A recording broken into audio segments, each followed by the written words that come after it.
Alright guys, welcome back. Turn 4. Okay, last we left off, we did a quest for our neighbor here, Dwarf, and then we also took a treasure chest here. The boar, we kind of made a mistake. We ran it into a pike. You gotta be wary of the pikemen in this game, and took a little too much damage, so we left him out. My plan was to hit the water node this turn. I'm not sure if we should still be doing that. Something else I thought about is, you know, you got the triple cavalry here, and, you know, what do you know? We have triple pikes. So wouldn't that be a good idea? I wonder if we do this now. I mean, either way, at both of these, we want to be leaving the boar out. Even here, because of the freezing touch. Don't want to be running in ahead of everybody and then getting frozen. Let's keep that in the back of your mind. Let's manage this really quick. So we got our builder out at our starting village. Now we kind of want to bring it in here and build a fort. We could also tunnel this way. I wonder how wise that might be. We kind of have to kill some time here anyways, right? I mean, I could tunnel here. But... tunnel here or here. Now we are playing a dwarf. We don't really need roads per se, right? Because dwarves have cave crawling. Why do I need a road? We already move at 3 per hex. Maybe we take the long way around here.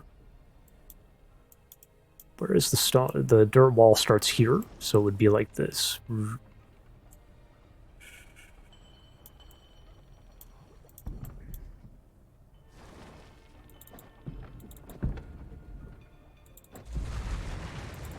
Not sure if this is the right call, but we'll try it out. Okay. And then we're doing a settler. I don't know if I still want to do that. We should kind of like think about that. You know, the whole idea for the builder is we're gonna drop a temporary fort here, just to reap the. Actually, is that even a mistake? You know, 20 gold per turn. A fort cost 100, so it pays off in 5 turns. Yeah, I mean, we can even put it way back in here, so it won't be interfering at all with the growth. With the growth here, okay. But you know, what I was getting at is the settler. We don't want to be putting a settler here. We want this to grow out. So the settler is going to have to go somewhere else. Maybe this way. There's also a site up here. It looks like there is something back in here, and the surface. Just keep that in the back of your mind, I guess. And then we have our crow ready. Maybe we should do that. Get that on the way, okay. And then our research. Scorched Earth. This is what I was talking about on turn 1, right? The power of Scorched Earth in combination with the Grimbeak crows. Very powerful. But it is, you know, it is a high research cost, but we can get it going now, and then by the time the crow gets to the other side of the map, maybe we have this primed and ready. We also need to be getting our scoundrels out.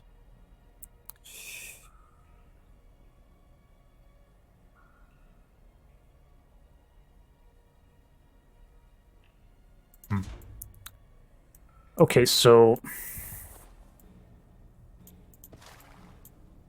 yeah, like I said, it's either here or here.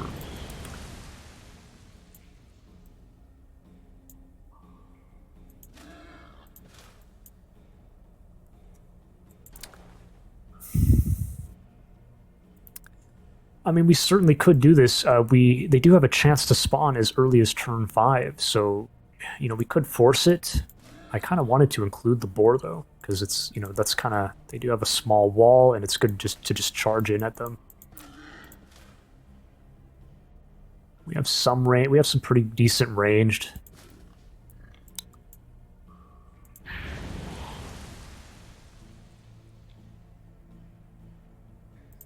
Is this the lineup we want? Is this how we want to do it? I think so. Well, okay. Let's just try this out, I guess. This can be a little rough. They do heal, and then also, look at that, dispels any fire. Wait, fire debuff. We don't have a fire debuff.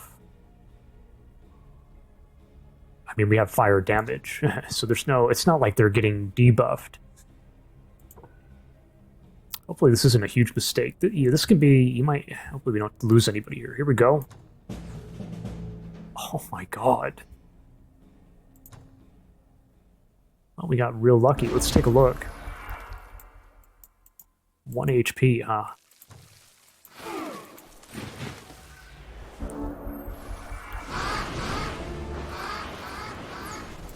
Very nice crit. Take the penguin out immediately. Okay, so this guy's all alone here. Well, I mean, he's got our leader, but... Okay, now he gets healed up. Flanked. Flanked. Slow it down here. Healing.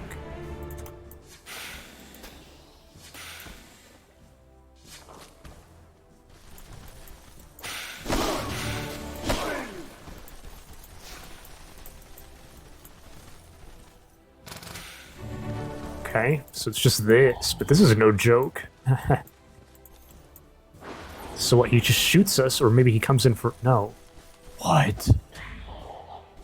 Flanked. Okay, well that is smart, actually. Okay.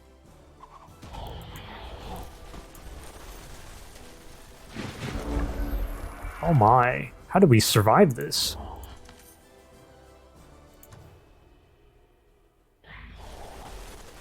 Oh, it went off for a ranged attack.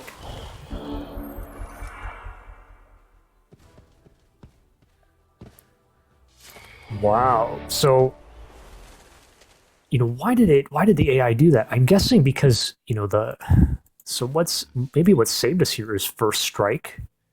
You know, that elemental could have attacked us, right, in a melee form instead of moving to use the ranged attack, but we have first strike, so we hit first. Maybe that saved us here. Okay, Gendrick has leveled up. What do we want here? You know, this is not bad against, like, maybe the cavalry over here. Crippling wounds. This we really have no need for. Although you could take that and we could betray our neighbor. They do have a wall here. But, you know, it's not... sometimes it can be wise to just take the peaceful route. I'm trying to go good overall anyways. I'm playing a rogue. I have Keeper of the Peace. They're dwarves, you know, it helps our race happiness to not be betraying them.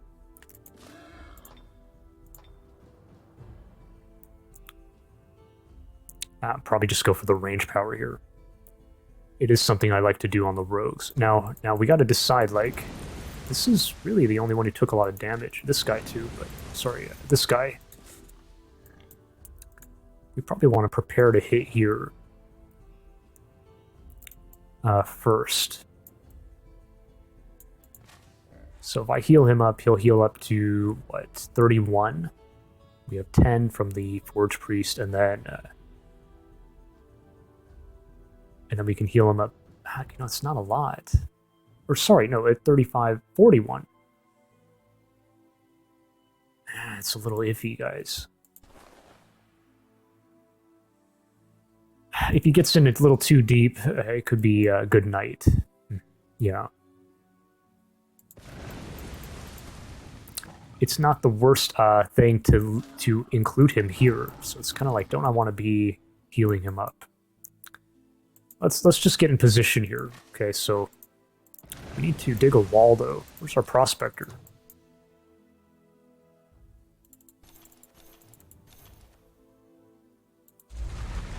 There we go. Now the thing with the Brigand hideout, and I have not taken the time to learn this, but I mentioned they have at earliest, I think they can spawn at turn 5. Does that mean, you know, okay, say they spawn. Say I'm standing right here or something.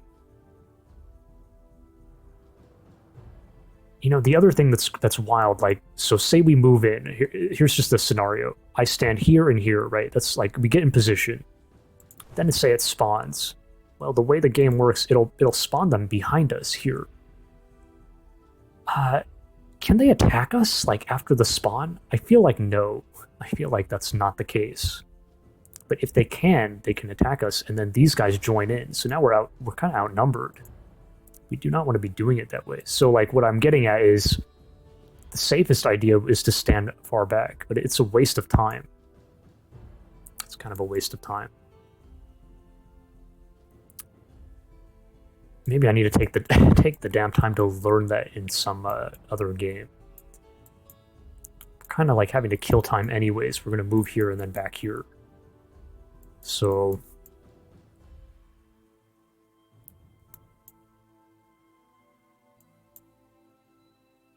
we have to kind of heal up in between these fights anyways. Maybe we play it safe, huh? So let's like move. We'll move here. In fact, I will... Doesn't even matter.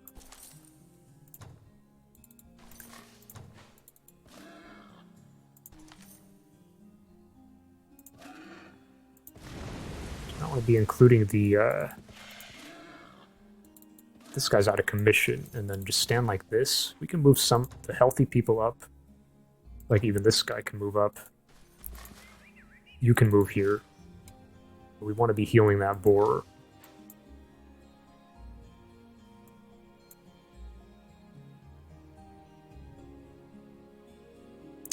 Shit, you know, this guy would have been great here, like I mentioned.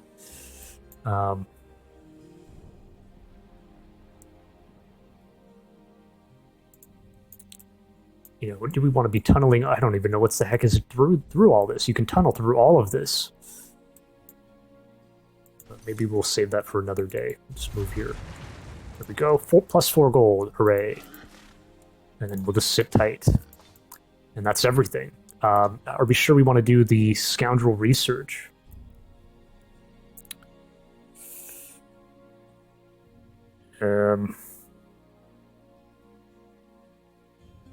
I'd say yes, because after we get the settler out, maybe we want to do that. Yeah. Alright guys, thanks for watching, and I will catch you in turn 5.